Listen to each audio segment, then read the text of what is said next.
Hello students, आज आपण electrostatics ह्या चॅप्टरमध्ये व्हॅन डी ग्राफ जनरेटर हे आर्टिकल अभ्यासणार आहोत. टायटल काय बघा, व्हॅन डी ग्राफ जनरेटर. आपण इलेक्ट्रिसिटी ऑफ झाला की जनरेटर लागतो असं म्हणतो आपण. जनरेटर हा शब्द आपल्या परिचयाचा आहे. तो इलेक्ट्रिसिटी जनरेटर आहे. हा जनरेटर आहे. It is used to accelerate the positively charged particles. Hence, the energy of the charged particle is increased. High energy charged particle produce करणारा जनरेटर आहे. हाय एनर्जी चार्ज पार्टिकल प्रोड्यूस करणारा हा generator आहे. पूर्णतः theoretical article आहे. आपण एक एक याचे पॉईंट्स समजून घेऊया. आपण आपल्या सोयीसाठी त्याचे काही मुद्दे तयार केले आहेत. त्याचा पहिला त्याचं प्रिन्सिपल काय आहे ते बघू.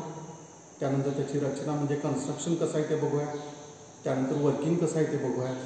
ते कसं काम करतं आणि शेवटी त्याचे युजेस काय आहेत, ते कशासाठी वापरलं जातं, असे 4 भागात हे आर्टिकल डिस्कस करूया. पूर्ण थेरॉटिकल पार्ट आहे. पहिल्यांदा त्याचं प्रिन्सिपल बघूया. Van de Graaff generator is based on 3 more points, 3 more principles. That first principle is the phenomena of corona discharge. What is corona discharge? It is the action of sharp points which is called as corona discharge. Sharp metal points मधून electricity discharge easily होतो, त्याला corona discharge असं म्हटलं. Sharp point पाहिजे मेटलचं, त्यातून इलेक्ट्रिसिटीचं देवाणघेवाण, electric चार्जेसची देवाणघेवाण easily होते, त्याला कोरोना डिस्चार्ज असं म्हटलं आहे. त्याच्यावर हे आधारित आहे. हे पहिला प्रिन्सिपल आहे. दुसरा आहे the property that charge given to a hollow conductor is transferred to its outer surface and distributed uniformly over it. Hollow कंडक्टरवरती जर चार्ज ट्रान्सफर केला तो त्याच्या आउटर सरफेसला डिस्ट्रीब्यूट होतो आणि तो युनिफॉर्मली डिस्ट्रीब्यूट होतो. हे एक त्याचं प्रिन्सिपल आहे, working principle of the Van de Graaff generator. आणि तिसरा मुद्दा यातला आहे, if the charge is continuously supplied to a conductor, of course insulated metallic conductor, the potential of the conductor goes on increasing. जर कंडक्टरला continuous charge supply केला तर त्याचं potential वाढत राहतं. ह्या 3 प्रिन्सिपलवरती, ह्या 3 पॉईंटच्या आधारे ह्या जनरेटरचं काम चालतं.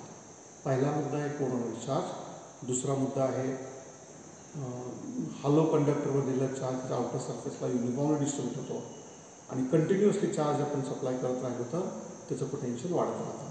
ह्या 3 मुद्द्याच्या आधारे याचं वर्किंग होतं. त्याला म्हणायचं आहे principle of the Van de Graaff generator. आता दुसऱ्या मुद्द्याकडे जाऊयात.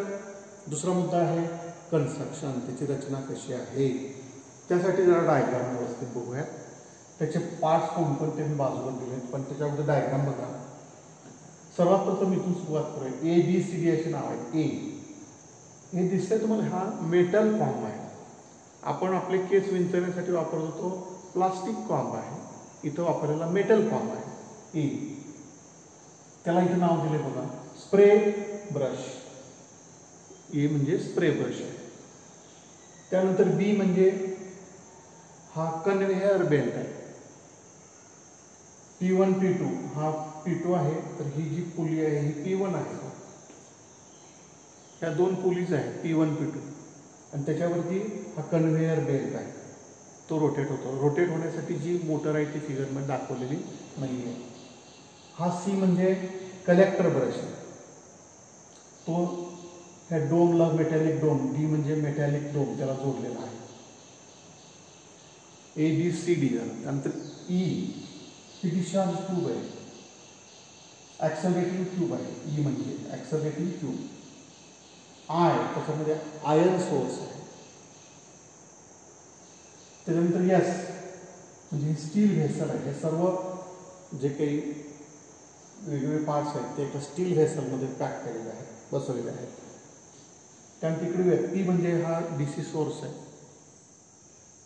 तो जवळजवळ 50 किलो व्होल्ट एवढा असतो का, 50 kV, 50 किलो व्होल्ट एवढा DC सोर्स. हा DC सप्लाय, DC. हा P म्हणजे त्याचं एक terminal positive, negative. Positive terminal एला जोडले स्प्रे ब्रशला, तर दुसरा टर्मिनल अर्थला कनेक्ट केलं. खूप काळजीपूर्वक पाहिलं तिथं एक एम म्हणजे मेटल प्लेट आहे, ती ह्या स्टील व्हेसल आणि स्टील व्हेसल परत अर्थला कनेक्ट केले. म्हणजे एम ही इथे शेवटी म्हटलं आहे earth the metal plate, it is connected to earth metal plate. हे झालं व्हॅन डी ग्रॅफ जनरेटरचं कन्स्ट्रक्शन. मी पार्ट सांगितलं त्याची माहिती सांगतो बघा. An endless conveyor belt BB can move over two pulleys P1 and P2. हा कन्व्हेयर बेल्ट आहे. BB अशी दोन नावं दिली दोन लोकांना. Can move over the pulleys P1 and P2. The belt is made up of an insulating material such as reinforced rubber or silk. Insulated material चा तो बेल्ट आहे. The belt is kept continuously moving by electric motor not shown in the figure, driving the lower pulley P1. Pulley P1 ला drive करण्यासाठी motor असते, ती फिगरमध्ये दाखवलेली नाहीये. Spray brush A is connected to positive terminal of high voltage DC supply. Brush A consists of large number of pointed wires. We call it as a metal comb. Collector brush C, now this is the collector brush C, is connected to a large dome shaped hollow metallic conductor. This is hollow metallic conductor having dome shape. The hollow dome shaped conductor D is mounted on insulating pillars not shown in the figure. हा dome दोन insulating pillars वरती बसवला असतो, पण ते दोन्ही pillar फिगरमध्ये दाखवलेले नाहीत. E is an evacuated accelerating tube having an electrode eye at its upper end connected to the dome as shown in the figure. He accelerating tube आहे, याचा अपर एंड या ठिकाणी हा आयन सोर्स आहे, तो डोमला जोडलेला आहे. To prevent the leakage of charge from the dome, the pulley belt arrangement, the dome and a part of evacuated tube are enclosed inside a large steel vessel. म्हणजे हे सर्व जे काही apparatus आहे, पुली असेल, डोम असेल, याच्यावरचा charge हवेत escape होऊ नये म्हणून इथं एक स्टील व्हेसलमध्ये ते कव्हर केलेलं आहे. A vessel S is filled with nitrogen at higher pressure. A small quantity of freon gas is mixed with nitrogen to ensure better insulation between vessel S and its content. Basically nitrogen आहे, त्याला जो फ्रेऑन हा gas mix केला जेणेकरून insulation proper मिळावं, जेणेकरून ह्या अपॅरेटसला cover पण होईल आणि इन्सुलेशन पण होईल. And a metal plate M held opposite to the brush A on the other side of the belt is connected to vessel S such which is earth. इथं दाखवलं metal plate opposite to A and connected to earth. हे झाल्याचं construction. Students हे एकदा काही diagram आणि हे labels पाहिले व्यवस्थित लिहिले की कन्स्ट्रक्शन पाठ करायची गरज नाही. जे आपण इथे डायग्राममध्ये दिसतंय काढलेलं आहे तेच थोडक्यात लिहायचं आहे. याच्यामध्ये आपण पहिल्यांदा सुरुवात कुठून केली, हा बेल्ट आहे तो पुलीवरती रोटेट होतो. पुली P1 रोटेट करण्यासाठी मोटर आहे पण फिगरमध्ये दाखवलेली नाही. ब्रश ए हा स्प्रे ब्रश आहे तो DC सोर्सला जोडलेला आहे. ब्रश हा सी जो आहे हा कलेक्टर ब्रश आहे तो हॅलो शेप मेटॅलिक डोमला जोडला आहे. मेटॅलिक डोम दोन पिलरवरती बसवला आहे पण दोन्ही पिलर दाखवलेले नाही, ते इन्सुलेटिंग पिलर्स आहेत. ई हे ॲक्सिलेटिंग ट्यूब आहे, त्याच्या अपर एंडला इथं आयन सोर्स आहे आणि तो जो सोर्स आहे तो कशाला जोडलेला आहे, डोमला जोडलेला आहे. नंतर इथे एक अर्थला कनेक्ट केलेली मेटल प्लेट आहे. हे सर्व अरेंजमेंट एका स्टील व्हेसलमध्ये फिक्स केली आहे, कारण हा जो चार्ज आहे तो हवेमध्ये एस्केप होऊ नये आणि ह्याच्यामधला जो गॅप आहे तो नायट्रोजन गॅसने फिल केला आहे. त्यात फ्रेऑन गॅसचं स्मॉल क्वांटिटी आहे to ensure the insulation, proper insulation. हे झाल्याचं वर्किंग.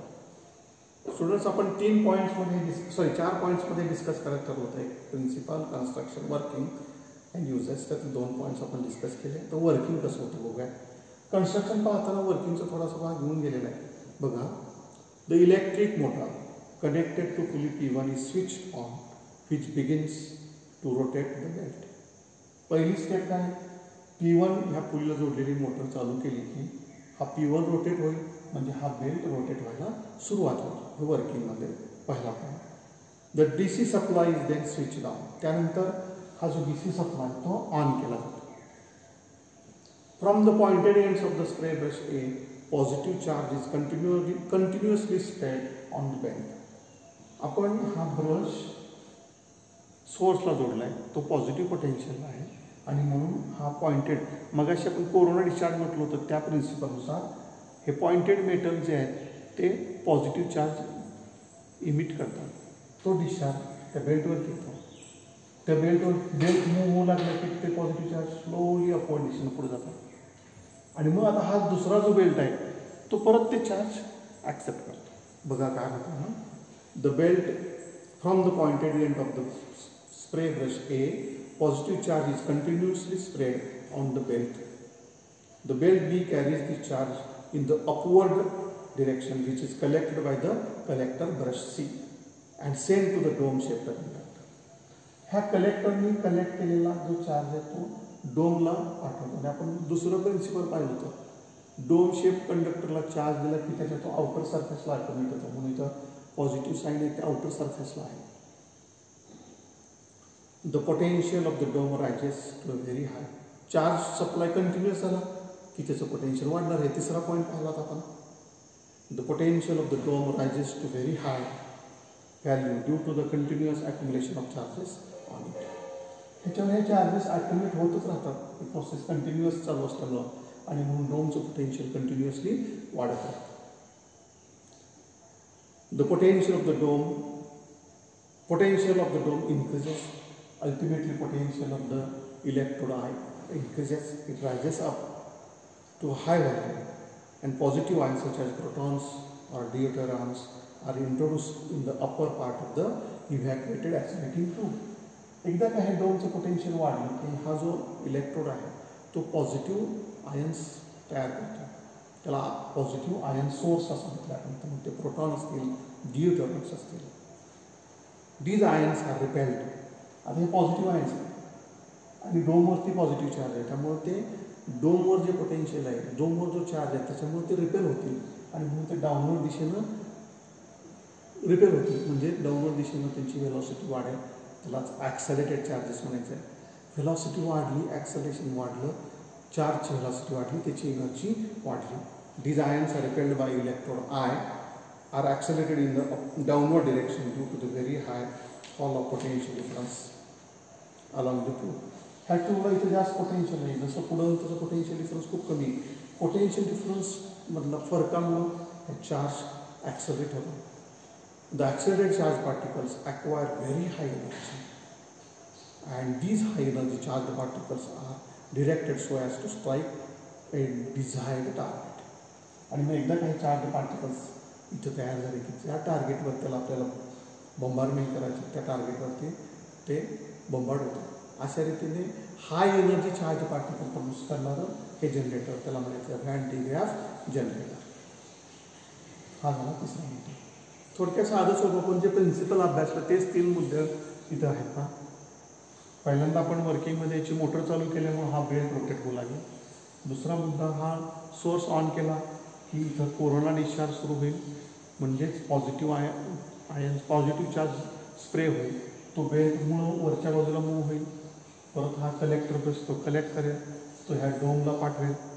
डोम शेप्ड कंडक्टरच्या आउटर सरफेसला चार्ज ॲक्युमुलेट होतं, हे दुसरं प्रिन्सिपल होतं. तिसऱ्या प्रिन्सिपलनुसार तो चार्ज वाढला की त्याचं पोटेन्शियल वाढणार आणि व्हेरी हाय पोटेन्शियलला हा जो आयन सोर्स आहे, हा जो इलेक्ट्रोड आहे तो पॉझिटिव्ह आयन तयार करतो. मग ते प्रोटॉन असतील, न्यूट्रॉन्स असतील. एकदा का ते आयन्स तयार झाले की हा इलेक्ट्रोडच त्याला रिपेल करतो, कारण हा व्हेरी हाय पॉझिटिव्ह पोटेन्शियल आहे. पॉझिटिव्ह रिपल्शन आपल्याला माहिती आहे आणि मग ते डाऊनवर्ड दिशेनं ॲक्सेलरेट होतात. ॲक्सेलरेट होतात म्हणजे त्यांची एनर्जी वाढते. एनर्जी वाढली की त्यांची व्हेलॉसिटी वाढते. व्हेलॉसिटी वाढली की एनर्जी वाढली आणि मग हाय एनर्जी चार्ज पार्टिकल तयार होतात. हे व्हॅन डी ग्राफ जनरेटरचं हेच काम आहे, to generate high energy charge particles, आणि मग ते पाहिजे त्या टार्गेटवरती त्याचं बॉम्बार्डिंग होतं, ते वापरले जातं. हे झालं याचं वर्किंग. स्टुडंट्स, आपण 4 मुद्द्यांचा विचार करायचं ठरवलं. त्यातले 3 मुद्दे झाले. एक प्रिन्सिपल, दुसरा कन्स्ट्रक्शन, तिसरा वर्किंग. चौथा मुद्दा बघूया त्याची युजेस काय आहेत. Van de Graaff generator is a device use to develop very high potential of the order of 10⁻⁷ volts and hence to produce very high energy charged particles having energies of the order of 10 million electron volt. 10 million electron volt एवढी energy असणारे charge particle produce करणं हे याचं काम आहे. मग हे charge particle जिथं जिथं उपयोग आहे त्याच्यात तिथं ह्या जनरेटरचा उपयोग आहे. मग ते कुठं आहे एक एक बघूया. Such a high energy charge particles are used to carry out disintegration of nuclei of different elements. न्यूक्लियाचं डिसइंटिग्रेशन करण्यासाठी हे चार्ज पार्टिकल्स वापरले जातात. त्यानंतर it is use to produce radioactive isotopes. Such high energy charged particles are used to produce radioactive isotopes. It is used to produce radioactive isotope. It is used to study nuclear structure of atom. These high energy charged particles is used to study nuclear structure. तुम्ही Rutherford item model अभ्यासताना पाहिलं का केमिस्ट्रीमध्ये वगैरे. Wolf foil is bombarded with alpha particles charged particles. Nuclear structure अभ्यासासाठी उपयोग होतो.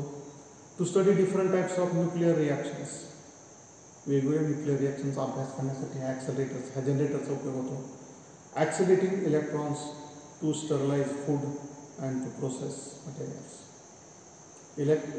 Charge पार्टिकलला accelerate sterilise फूडचं स्टरलायझेशन म्हणजे निर्जंतुकीकरण, म्हणजे फूड निर्जंतुक करण्यासाठी आणि मटेरियल प्रोसेससाठी वापरले जातात. अशा प्रकारचे ॲप्लिकेशन्स आहेत. स्टुडंट्स, आपण हे आर्टिकल जे आहे ते 4 मुद्द्यात डिवाइड केलं होतं. पहिला मुद्दा आहे प्रिन्सिपल, दुसरा कन्स्ट्रक्शन, तिसरा वर्किंग आणि त्याचे युजेस. पूर्णतः थेरटिकल आहे. एकदा का डायग्राम आहे व्यवस्थित काढायचा सराव करा. व्यवस्थित काढता आणि त्याचे वेगवेगळे पार्ट्स लक्षात आले की तुम्हाला त्याची माहिती घ्यायला फारसा अवघड वाटणार नाही. आजच्या तासात आपण इथंच थांबूया.